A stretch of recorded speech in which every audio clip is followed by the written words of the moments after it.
Hello, good morning friends and welcome all of you. We are going to continue chapter number 14 natural resources और natural resources के अंदर इस video में हम देखेंगे article 14.1.2 the movement of air winds. Dear friends, ये हमारा continue 15th video है चैप्टर नंबर 14 नेचुरल रिसोर्सेज को लेकर।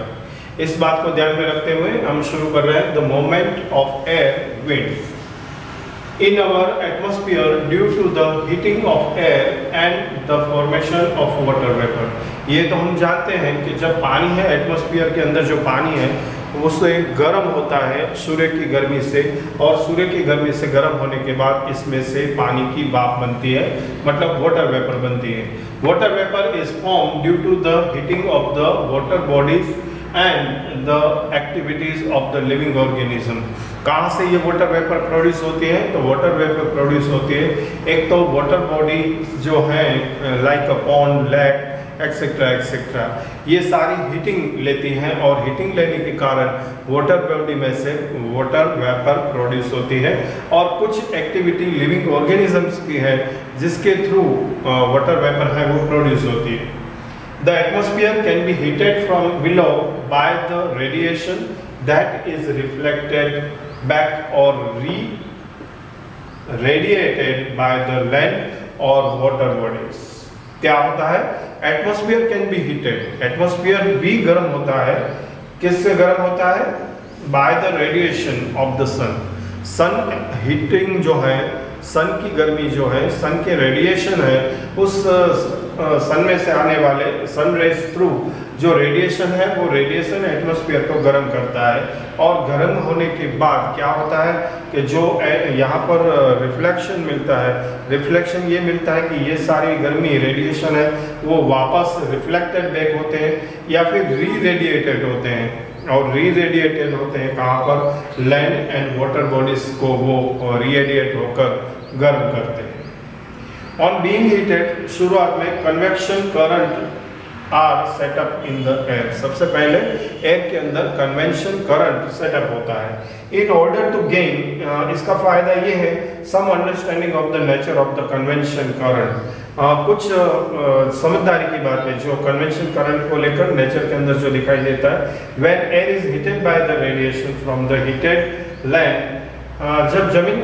जब हवा गर्म होती है by the radiation, radiation through, कहाँ से? हीटेड लैंड, गर्म जमीन से और पानी से, इट राइजेस, तो वो धीरे धीरे गर्म हवा ऊपर की तरफ चढ़ती है। But since land gets heated faster than the water, पर जमीन है वो पानी से जल्दी गर्म हो जाती है। And the air over land would also be heated faster than the air over water bodies. तो बिल्कुल इसी तरह से जिस तरह से जमीन पर की हवा है वो ज़्यादा फास्टर जल्दी से गर्म होगी, पानी ऊपर की जो हवा है, वाटर बॉडीज ऊपर की हवा है, इससे पहले।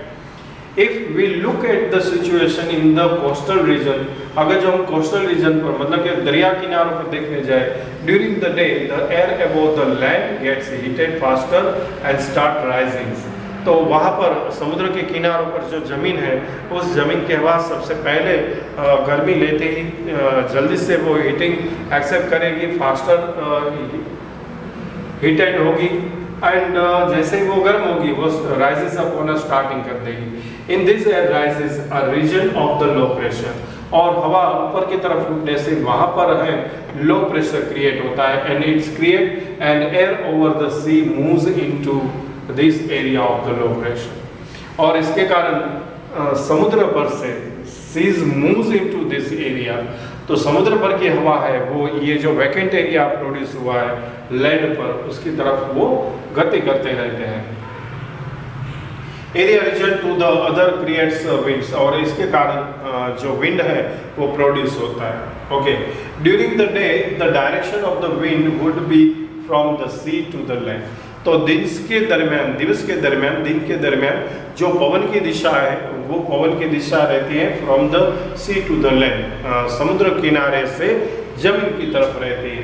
And at the night both the land and sea start to cool, जैसे ही रात होती है दोनों धीरे धीरे ठंडा होना, कूल होना शुरू कर देते हैं। Since water cools down slower then the land, और ठीक इसी तरह से जमीन जैसे पहले गर्म होती है और पानी बाद में गर्म होता है, इसी तरह पानी बाद में ठंडा होता है, जमीन पहले ठंडी होती है naturally. The air above the water would be warmer than the air above land. तो इस तरह से पानी पर की हवा है वो ज़्यादा गर्म होती है कंपेरेटिव टू द लैंड, और इसलिए फिर से वापस वही काम होता है, all the movement of air resulting in the diverse atmosphere.